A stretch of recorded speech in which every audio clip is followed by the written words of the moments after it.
അല്ല അതൊക്കെ അവളുടെ തലയിലെടുത്ത് അവന്മാരെ തലയിലെടുത്ത് അത് നമ്മൾ നോക്കാൻ പോകണ്ടെന്നാണ് എന്റെ അഭിപ്രായം. നിങ്ങളെ പറ്റി പറഞ്ഞത് നിങ്ങൾ ക്ലാരിറ്റി കൊടുക്കണം. നിങ്ങൾ പുറത്തേക്ക് മിണ്ടാണ്ടിരിക്കുന്നത് ഞങ്ങൾ എല്ലാരും കൂടി ഡിസ്കസ് ചെയ്തു. അപ്പൊ എന്റെ വലിയ ഞങ്ങളെയൊക്കെ പറഞ്ഞു അവര് ചെറിയ മക്കളല്ലേ, അവർക്ക് അറിയില്ല ഇങ്ങനെ മോശക്കാരിയെന്ന് പറഞ്ഞു കഴിഞ്ഞാൽ മക്കൾക്ക് അത് പിന്നീട് വെളിയിൽ ഇറങ്ങി നടത്താൻ ഭയങ്കര ബുദ്ധിമുട്ടായിരിക്കും. എങ്ങനെ ജീവിച്ചത് കുട്ടികളെ തന്നെ മനസ്സിലാക്കും, നമ്മൾ പറയണ്ട എന്നുള്ള രീതിയിലാണ് ഞങ്ങൾ നിൽക്കുന്നത്. പിന്നെ ഈ പറയുന്ന ഇതിൽ ഒരു അത് ഇതുവരെ പറഞ്ഞില്ല, ഒരു പോയിട്ട് പോലും സത്യമില്ല. കുടുംബക്കാരെ പറ്റി പറഞ്ഞല്ലേ, അതെനിക്കും തോന്നുന്നു. കുടുംബക്കാരെ പറ്റി പറഞ്ഞതും അവള് പറയുന്ന കാര്യങ്ങളും ഏത് സത്യമില്ല. അവൾ തരിപ്പഴയ അവനുള്ളുമ്പോഴേ താത്ത മുസ്ലിംസ് അല്ലേ, അവനുള്ളുമ്പോ തന്നെയാണ് അവള് പല ആണുങ്ങളായിട്ട് ഉള്ളത് കൊണ്ടാണ് അവനത് ചെയ്തിരിക്കുന്നത്. ഞങ്ങൾക്ക് എല്ലാവർക്കും അറിയാം അങ്ങനെ എന്ത് സംഭവങ്ങളുണ്ട്, അവളുടെ പോക്ക് ശരിയില്ല, അവളുടെ നിലപാട് ശരിയില്ല എന്നുള്ളത് ഞങ്ങൾക്ക് മനസ്സിലായി. ഞങ്ങൾ അവനെ കൊണ്ട് സൂചിപ്പിച്ചു. പോകുന്നത് ഇന്നവിടെ വേണ്ടാത്തൊരു സ്ഥലത്ത് വെച്ച് എന്റെ ഭാര്യനെ കണ്ടു, അവിടെ കണ്ടു, ഇവിടെ കണ്ടു എല്ലാവരും പറയുന്നു. അവൻ വിശ്വസിച്ചില്ല. അവൻ പറഞ്ഞാൽ അവൻ welcome back to my channel. അപ്പം ഷാജി ഇപ്പം ആൾ തന്നെയാണ് ഇപ്പോൾ ട്രെൻഡിങ് ആയിക്കൊണ്ടിരിക്കുന്നത്. ഇപ്പോൾ ഒരുപാട് ചാനലിൽ ഇപ്പം അദ്ദേഹത്തിനെ കുറിച്ചുള്ള അതായത് കുടുംബക്കാരെ ചർച്ചയും ഭർത്താവിൻ്റെ പെങ്ങളുടെ സംസാരങ്ങളും അതും ഇതൊക്കെ ആയിട്ട് ഇതേപോലുള്ള ഓഡിയോസ് ലീക്കായിക്കൊണ്ടിരിക്കുകയാണ്. അപ്പം ഞാൻ പണ്ടേ പറഞ്ഞിട്ടുണ്ട്, അതായത് എൻ്റെ ഒരുവിധം എല്ലാ വീഡിയോയിലും ഞാൻ പറഞ്ഞിട്ടുണ്ട്, ഒരിക്കലും ഫാമിലി മാറ്റേഴ്സ് നമ്മൾ എന്ത് വീഡിയോയും ചെയ്തോട്ടെ, എന്ത് കോമാളിത്തരവും വന്നിട്ട് ഒരു യൂട്യൂബ് ചാനൽ വന്നിട്ട് ചെയ്തോട്ടെ, ഒരു കുഴപ്പമുള്ള കാര്യമല്ല. പക്ഷെ ഒരിക്കലും പേഴ്സണൽ ഡീറ്റെയിൽസ്, അതായത് നമ്മുടെ സ്വന്തം കാര്യങ്ങൾ, നമ്മുടെ സ്വന്തം വിഷമങ്ങൾ, നമ്മുടെ എന്താ പറയുക റിലേറ്റഡ് ആയിട്ടുള്ള നമ്മുടെ ഓരോ പ്രശ്നങ്ങൾ, ഇതൊന്നും വന്ന് സോഷ്യൽ മീഡിയയിൽ മറ്റുള്ളവരുടെ മുന്നിൽ അവതരിപ്പിക്കേണ്ട കാര്യമില്ല എന്നാണ് ഇപ്പോഴും എനിക്ക് പറയാനുള്ളത്. അങ്ങനെ അവതരിപ്പിച്ചവർക്കൊക്കെ പിന്നീടുണ്ടായ കാര്യങ്ങൾ ഇതുപോലെ തന്നെയാണ്. പല കുടുംബക്കാരും വെളിയിലോട്ട് വന്നിട്ടുണ്ട്. പല ആൾക്കാരും ഇതിനടുത്ത് റിയാക്ട് ചെയ്യുന്ന സമയത്ത് പല ആൾക്കാരും കമൻറ്റ് ബോക്സ് നോക്കിയാൽ തന്നെ മനസ്സിലാവും അവരെക്കുറിച്ച്, അവരുടെ നാട്ടുകാർ, അവരുടെ വീട്ടുകാർ, അതിനെ ബേസ് ചെയ്തിട്ടുള്ള ഒരുപാട് ആൾക്കാർ വരുന്ന കമൻറ്റ്സ്. സോ ഇവരെ ഇല്ലാതാക്കുന്ന രീതിയിൽ, അല്ലെങ്കിൽ നിങ്ങളുടെ വ്യക്തിത്വത്തെ ഇല്ലാതാക്കുന്ന രീതിയിൽ പല ആൾക്കാരുടെയും പല രീതിയിലുള്ള റിപ്ലൈയും കമൻസും ഇതുപോലുള്ള ഓഡിയോസും എല്ലാം ലീക്കാവും. ആ സമയത്ത് നിങ്ങളുടെ മാനം തന്നെയാണ് ഇല്ലാതാവുന്നത്.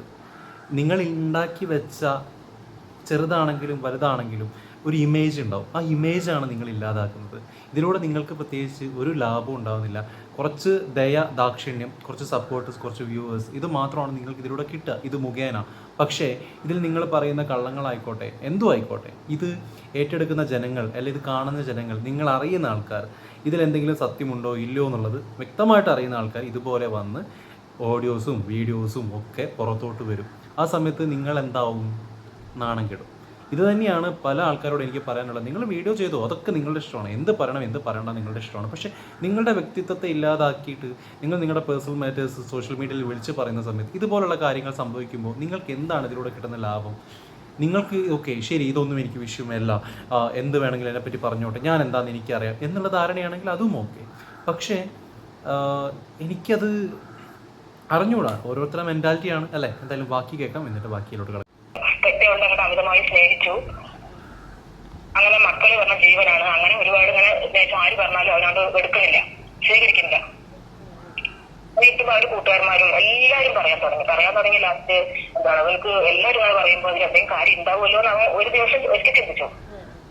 അതിന്റെ ഇടയില് ഇതിന്റെ മൂത്ത മകൻ തന്നെ അങ്ങനെയാണ് രാത്രി നേരത്തെ കോള് വരുന്ന രാത്രി അപ്പൊ ഞാൻ നല്ല അടിയെത്തിക്കാ പറഞ്ഞു കൊടുക്കണ്ട പറഞ്ഞത്. അങ്ങനെ വലിയ മകൻ ഓരോ വീഡിയോയിൽ ഇങ്ങനെ ഭൂമിയായിട്ട് മിണ്ടാണ്ടിരിക്കുന്നത്. അവർക്ക് സത്യങ്ങൾ അറിയാതാ, അവർക്ക് എല്ലാം സത്യം അറിയാം. അതുകൊണ്ടാണ് കുഞ്ഞ് സൈലന്റ് ആയിരിക്കുന്നത്. അതുകൊണ്ടാണ് വീഡിയോയിൽ അവർക്ക് പറയാൻ കഴിയില്ല. അവനും എന്തെങ്കിലും അവന് എന്റെ ആളെ ഉള്ളുമ്പോ തന്നെ ഇവള് പറയുമ്പോ അവനെ നല്ല അടിയായിരിക്കും. അവള് പഠിച്ച കല്യാണം, അവള് ചില്ലറക്കാരിയല്ല അവൻ അത് ഒരാൾക്ക് പറഞ്ഞറിയിച്ച മനസ്സിലാക്കാം, അനുഭവിച്ചറിയപ്പെടുന്ന അത്രയും നഷ്ടപ്പെടാനാണ്. അവര് മൂന്ന് മക്കളാണ്. നേരത്തെ എണീറ്റും പുള്ളിനെ കൂട്ടിയിട്ട് ഇവിടെ താഴെ രണ്ട് അനിയത്തുകൾ, അങ്ങനെ 3 മക്കളാണ്. ഒരെണ്ണമെങ്കിലും ഭർത്താവിന്റെ വീട്ടിൽ ഇഷ്ടമില്ല. എന്തുകൊണ്ടാണ്? അവർക്ക് വൈകി അതുപോലെ എത്താൻ വയ്യ. കാരണം അത്രയും വായു സാമർത്ഥ്യം, വായു ഇതും അടിച്ച് അതിനെ സമ്മാനിക്കാൻ പറ്റുന്നില്ല. 2 കൂട്ടിയിരിക്കണം. ഇവർക്കറിയാം ഇവരുടെ കൂടെ ജീവിക്കാൻ കഴിയില്ല എന്ന് ഇവരൊക്കെ അറിയാം. എന്നാലും അവൻ വലിച്ചുകൊണ്ട് നടന്നത് എന്താണെന്ന് വെച്ചാൽ ഇവർക്ക് അവനെ ചതിക്കാൻ അറിയില്ല. ഇവർക്ക് ഇവൻ നല്ല സ്നേഹമുള്ളവനായിരുന്നു, ചതിക്കാൻ അറിയില്ല. എല്ലാവരും പറഞ്ഞിട്ടും വിശ്വസിക്കാണ്ട് ലാസ്റ്റ് ഓരോ ഭാഗത്ത് വെച്ച് ഇങ്ങനെ കാണുന്നത് ഒരു ഭാഗത്ത് വെച്ച് പിടിച്ചതിന് ശേഷമാണ് ഇവനത് ചെയ്തിരിക്കുന്നത്. കയ്യോടെ പിടികൂടിയതിന് ശേഷമാണ് ഇവനത് ചെയ്തിരിക്കുന്നത്. അവളുടെ വിശ്വസിക്കില്ല, അവളൊന്നും വിശ്വസിക്കില്ല, ആരും വിശ്വസിക്കില്ല. അപ്പോൾ കേട്ടല്ലോ അല്ലേ.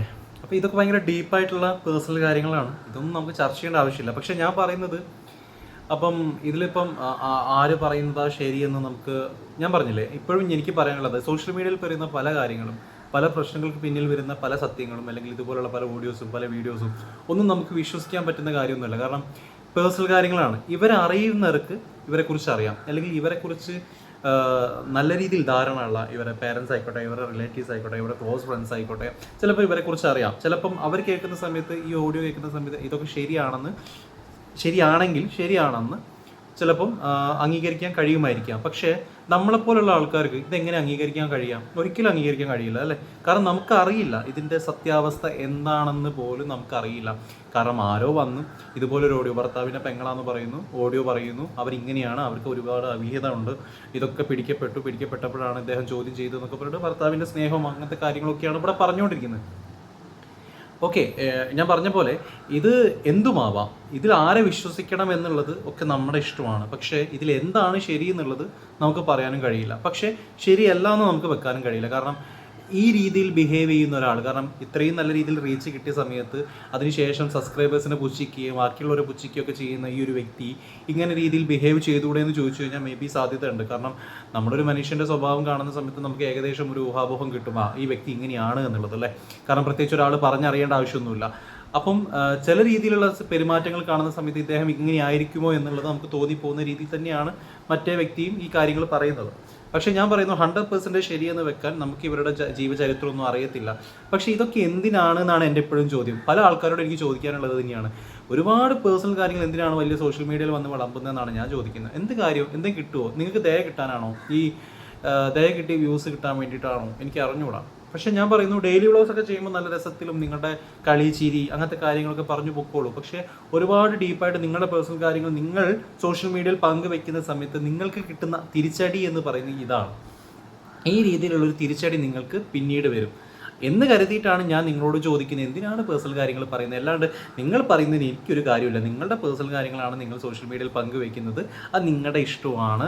അതിനെ ചോദ്യം ചെയ്യാനോ അതിനെ എതിർക്കാനോ ഒന്നും ഞാൻ ആരുമല്ല. എല്ലാവർക്കും പേഴ്സണലായിട്ടുള്ള അവരുടേതായ ഇഷ്ടങ്ങളുണ്ട്, അവരുടേതായ സങ്കല്പങ്ങളുണ്ട്, അവരുടേതായ അവകാശങ്ങളുണ്ട്, എന്തിടണം എന്തിടണ്ട എന്നുള്ളത്. പക്ഷേ ഇടുന്ന സമയത്ത്, ഇതുപോലുള്ള ആൾക്കാർ റിയാക്ട് ചെയ്യുന്ന സമയത്ത്, ഇതുപോലുള്ള സത്യങ്ങൾ പുറത്തു വരുന്ന സമയത്ത് എന്തിനവർ റിയാക്ട് ചെയ്തു, നിങ്ങൾ ആരാണ് എന്നെ റിയാക്ട് ചെയ്യാൻ, നിങ്ങളോട് ഞാൻ എന്ത് പറഞ്ഞു, ഇത് എൻ്റെ അവകാശമല്ലേ എന്നൊക്കെ ചോദിച്ച ചോദ്യങ്ങൾ വന്നു കഴിഞ്ഞാൽ ഒരു കാര്യവുമില്ലാത്ത കാര്യമാണ് എന്നാണ് നിങ്ങളോട് പറയുന്നത്. കാരണം നിങ്ങളുടെ പേഴ്സണൽ ഇഷ്യൂസ് നിങ്ങൾ തന്നെയാണ് മറ്റുള്ളവർക്ക് ഇട്ടുകൊടുക്കുന്നത്. അപ്പോൾ അത് അവർ ചെയ്യുന്ന സമയത്ത് നിങ്ങൾ ആരാണ് എൻ്റെ വീഡിയോ എടുത്ത് ചെയ്യുക, ഞാൻ എൻ്റെ ഇഷ്ടങ്ങളല്ലേ പറഞ്ഞു എന്ന് പറഞ്ഞ് വെറുതെ സംസാരിച്ചിട്ടൊന്നും വലിയ കാര്യം ഉണ്ടാവില്ല എന്നാണ് എനിക്ക് തോന്നുന്നത്.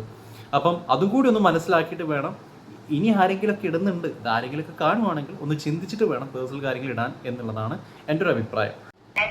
എനിക്ക് പേടി ചോദിച്ചാല് ഇനി ഓരോരോ ചെക്കന്മാരിനെ മനെ പിടിച്ചിട്ടുണ്ടല്ലോ, അവരൊന്നും ഒടുക്കം ജീവൻ ഒടുക്കാണ്ടിരിക്കണം, അത്രേ വേണം. അവര് എല്ലാ ആളും ദൈവമായി ചെയ്യാണ്ടിരിക്കണം. നമ്മളുടെ കൂടെ കൂടിയാൽ അത് ചെയ്യുന്ന എനിക്ക് ഉറപ്പാണ്. കാരണം ആ ലെവലിലേക്ക് അവർ കൊണ്ടെത്തിക്കും. ആ ഒരു പേടിയുള്ളൂ ഇപ്പൊ. അല്ലാണ്ട് ഇപ്പൊ അവർ എങ്ങനെയോ അതൊക്കെ അവളുടെ തലയിലെടുത്ത് അവന്മാരെ തലയിലെടുത്ത് അത് നമ്മൾ നോക്കാൻ പോകണ്ടെന്നാണ് എൻ്റെ അഭിപ്രായം. നിങ്ങളെ പറ്റി പറഞ്ഞത് നിങ്ങൾ ക്ലാരിറ്റി കൊടുക്കണം. നിങ്ങൾ പുറത്തേക്ക് വന്ന് കാര്യങ്ങൾ പറയണം. അതായത് നോക്കിയില്ലെന്നും പിടിച്ചു പറിച്ചു നോക്കി അവള് പറഞ്ഞ സ്റ്റേറ്റ്മെന്റ് നിങ്ങൾ എഗൻസ്റ്റ് പറയുക തന്നെ വേണം. അവരെന്താ ഞാൻ പറയുന്നത്, ഇടയ്ക്ക് കുറെ വീഡിയോസ് ചെയ്തോണ്ടിരിക്കുമ്പോ ഇടയിൽ ഒരു ഗ്യാപ്പ് അവർ ഇന്റർവ്യൂ ചെയ്ത് കണ്ടില്ലേ? അതെ, അപ്പോഴും നിങ്ങൾക്കൊന്നും പറയാനില്ലെന്നാണ് ഞാൻ ചോദിക്കുന്നത്. നിങ്ങളുടെ കുടുംബത്തിനല്ലേ അവർ അറിയിക്കുന്നതാണ്. പൈസനെ അതിനെയൊക്കെ വിളിച്ച് ഞങ്ങൾ കാര്യങ്ങൾ പറഞ്ഞിട്ടുണ്ട്. അപ്പൊ ഇന്റർവ്യൂ ഇന്റർവ്യൂ നമുക്ക് അവര് ഇന്റർവ്യൂ എടുക്കുന്നവർ ഒന്നും ചിന്തിക്കണം. എന്താ അതിന്റെ ബാക്കിൽ വേറൊരു പുറത്തുണ്ട്, നമ്മളിവിടെ മാത്രം കേട്ടാൻ പാടില്ല. അപ്പൊ അതൊക്കെ അവർ ചിന്തിക്കാൻ ഇന്റർവ്യൂ എടുക്കുന്നല്ലേ? അത് ലോകം എങ്ങനെയാണ് ഇപ്പൊ സത്യം മനസ്സിലാക്കത്തില്ല. ഇതിപ്പോ നമുക്ക് ഞാൻ ഓപ്പോസിറ്റ് ഇരിക്കുന്നവരെന്താ സൈലന്റ് ആയിരിക്കുന്നത്? ആ കുടുംബക്കാരെയല്ലേ ഇങ്ങനെ പറയുന്നത്, 4 കുട്ടികളെ പ്രസവിച്ച് ഒരു ഫിനാൻഷ്യൽ മാനേജ്മെന്റ് അറിയാത്ത ഒരു എന്ത് വർത്തമാനമായിട്ട് പറയുന്നതെന്ന് എനിക്കും തോന്നിയായിരുന്നു. സത്യം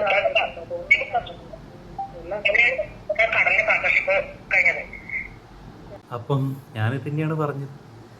ഇന്റർവ്യൂ നടത്തുമ്പോഴും ഞാൻ പറഞ്ഞില്ലേ, ഒരു സൈഡ് മാത്രം നമ്മൾ കേൾക്കുന്ന സോഷ്യൽ മീഡിയസിൽ എപ്പോഴും ഒരു ഭാഗത്ത് മാത്രമേ നമ്മൾ കേൾക്കുള്ളൂ, അല്ലേ? മറുവശം നമ്മൾ കേൾക്കാൻ സാധ്യത കുറവാണ്. കാരണം എന്താ വെച്ചാൽ, കാരണം സോഷ്യൽ മീഡിയ കൈകാര്യം ചെയ്യുന്ന ആൾക്കാരാണ് സോഷ്യൽ മീഡിയയിൽ വന്ന് ഇതുപോലുള്ള കാര്യങ്ങൾ പറയാം. അപ്പോൾ ഇവർക്ക് പിന്നിലുള്ള ആൾക്കാരെ കുറിച്ച് നമ്മൾ അറിയാനോ കേൾക്കാനോ നമ്മൾ നിൽക്കില്ല. കാരണം അവർ പറയുന്നതാണ് ശരിയെന്ന് നമ്മൾ അങ്ങോട്ട് ശരിവെക്കും, എന്നിട്ട് അവരെ സപ്പോർട്ട് ചെയ്യും, അവർക്ക് കൂടെ നിൽക്കും, അവർക്ക് വേണ്ട എല്ലാ കാര്യങ്ങളും നമ്മൾ ചെയ്തു കൊടുക്കും. അവസാനം നമ്മളെ തന്നെ ചവിട്ടി തേക്കുന്ന ഒരു സീൻ ഇവിടെ വന്നിട്ടുണ്ട്. അപ്പം ഇനിയിപ്പം ഇദ്ദേഹത്തിന് സംഭവിക്കാൻ പോകുന്ന കാര്യം എന്താണെന്ന് വെച്ച് കഴിഞ്ഞാൽ, റിയാക്ഷൻ വീഡിയോ ആൾക്കാരെ വരെ പുച്ഛിച്ചിട്ടാണ് ഇവർ വീഡിയോ ചെയ്തേക്കണം. കാരണം റിയാക്ഷൻ വീഡിയോ ചെയ്യുന്ന ആൾക്കാർ തെണ്ടികളാണ്, തെണ്ടിപ്പിള്ളേരാണ്, പിച്ചെടുക്കാൻ പോകണം എന്നൊക്കെയാണ് ഇദ്ദേഹം കഴിഞ്ഞ വീഡിയോയിലും അല്ലെങ്കിൽ കുറച്ച് കാലങ്ങളായിട്ടുള്ള വീഡിയോയിലൊക്കെ പറഞ്ഞുകൊണ്ടിരിക്കുന്ന കാര്യം. അപ്പം ഇത്രയും പുച്ഛിച്ചു പോയ സ്ഥിതിക്ക് സോഷ്യൽ മീഡിയ എന്താണ് അല്ലെങ്കിൽ റിയാക്ഷൻ വ്ളോഗേഴ്സ് എന്താണ് എന്നുള്ളത് ഏകദേശം ഇപ്പം ഐഡിയ കിട്ടിക്കാണുമെന്നാണ് ഞാൻ വിചാരിക്കുന്നത്. കാരണം ഒരുവിധം റിയാക്ഷൻ വീഡിയോസൊക്കെ നല്ല രീതിയിൽ തന്നെ കൊടുത്തിട്ടുണ്ടെന്നാണ് എൻ്റെ ഒരു വിശ്വാസം. കാരണം നല്ല രീതിയിൽ തന്നെ കൊടുത്തിട്ടുണ്ട്, ആരും മോശമായിട്ടൊന്നും സംസാരിച്ചിട്ടില്ല. എല്ലാവരും നല്ല അച്ചടക്കത്തിലും കൊടുക്കേണ്ട രീതിയിൽ തന്നെയാണ് കൊടുത്തിരിക്കുന്നത്. വ്യക്തമായിട്ട് പറഞ്ഞു കഴിഞ്ഞാൽ അത് നല്ല രീതിയിൽ തന്നെ ഇനിയും കിട്ടും. ഞാൻ പറഞ്ഞില്ലേ, നമ്മൾ സോഷ്യൽ മീഡിയ വെറുതെ ചൊറിയാൻ പോകേണ്ട കാര്യമൊന്നുമില്ല. നമ്മൾ അങ്ങോട്ടും ഇങ്ങോട്ടും എല്ലാവരും, ഞാൻ പറഞ്ഞില്ലേ, വീഡിയോ ചെയ്യുന്ന യൂട്യൂബ് ലോകത്തിലുള്ള ഒരുവിധം എല്ലാവരും അങ്ങോട്ടും ഇങ്ങോട്ടും സപ്പോർട്ട് ചെയ്യണമെന്ന് തന്നെയാണ് എൻ്റെ അഭിപ്രായം. കാരണം എന്താ വെച്ചാൽ തെറ്റ് കണ്ടാൽ തെറ്റാണെന്ന് പറയാൻ എനിക്ക് തോന്നുന്നു ആരെയും പേടിക്കേണ്ട ആവശ്യമൊന്നുമില്ല. നമ്മൾ തെറ്റ് ചെയ്തിട്ടുണ്ടെങ്കിൽ അത് ചോദ്യം ചെയ്യുന്ന ആൾക്കാരുണ്ടാവും, അത് 100% ഉറപ്പാണ്. അങ്ങനെ ചോദ്യം ചെയ്യുന്ന സമയത്ത് അവരെ കയറി ചൊറിയേണ്ട ആവശ്യം നമുക്കില്ല എന്നുള്ളത്. അത് മാന്യമായിട്ടുള്ള രീതിയിലാണെങ്കിൽ നമുക്ക് മാന്യമായിട്ട് ഏറ്റെടുക്കുകയും ചെയ്യാം. കാരണം ഇവരെ പറ്റി ആരും മോശപ്പെട്ട് സംസാരിച്ചിട്ട് ഞാൻ കണ്ടിട്ടില്ല. ഇവർ തന്നെയാണ് ഇവരെ പറ്റി മോശം സംസാരിക്കാൻ ഇട്ട് കൊടുക്കുന്നതെന്നാണ് എൻ്റെ ഒരു വിശ്വാസം. എൻ്റെ വിശ്വാസമല്ല, അത് തന്നെയാണ് സത്യം. കാരണം ഇവരെ വലിച്ചെറിയാൻ വേണ്ടിയിട്ട് സോഷ്യൽ മീഡിയയിൽ ഇട്ട് കൊടുത്തു കഴിഞ്ഞാൽ വലിച്ചെറിയും ആൾക്കാർ. കാരണം ഈ രീതിയിൽ ക്യാരക്ടർ കാണിച്ചു കഴിഞ്ഞാൽ എന്തായാലും എല്ലാവരും ഇട്ടലക്കും. ആ സമയത്ത് ഒരു കാര്യവും ഇല്ലാത്ത കാര്യത്തിനാണ് ഇദ്ദേഹം ഓരോ കാര്യങ്ങൾ ചോദിച്ചു വാങ്ങുന്നത്. ഇപ്പോൾ പല കാര്യങ്ങളും പുറത്തു വന്നു. ഇനി എത്രത്തോളം നാണം കെടേണ്ടി വരുമെന്നുള്ളത് വെയിറ്റ് ആൻഡ് സീ, അത്ര മാത്രമേ ഉള്ളൂ. എന്തായാലും ഞാൻ പറഞ്ഞ പോലെ എന്തും ഏതും കേട്ടും കണ്ടും മാത്രം നിൽക്കുന്ന നിങ്ങളാണ്. എന്ത് വിശ്വസിക്കണം വിശ്വസിക്കേണ്ട എന്നുള്ളത് നിങ്ങളുടെ ഇഷ്ടമാണ്. പക്ഷേ ഒരാളുടെ വാക്ക് കേട്ട് മാത്രം ഒരാളെ വിശ്വസിക്കാതിരിക്കുക. കാരണം ഒരു മറു സൈഡ് ഉണ്ട്. ഞാൻ പറഞ്ഞ പോലെ ഒരു കോയിന് 2 സൈഡ് ഉണ്ട് എന്നുള്ള പറയുന്ന പോലെ തന്നെയാണ് ഇതും. അപ്പം അടുത്ത വീഡിയോയിൽ കാണുന്നവരെ ബൈ.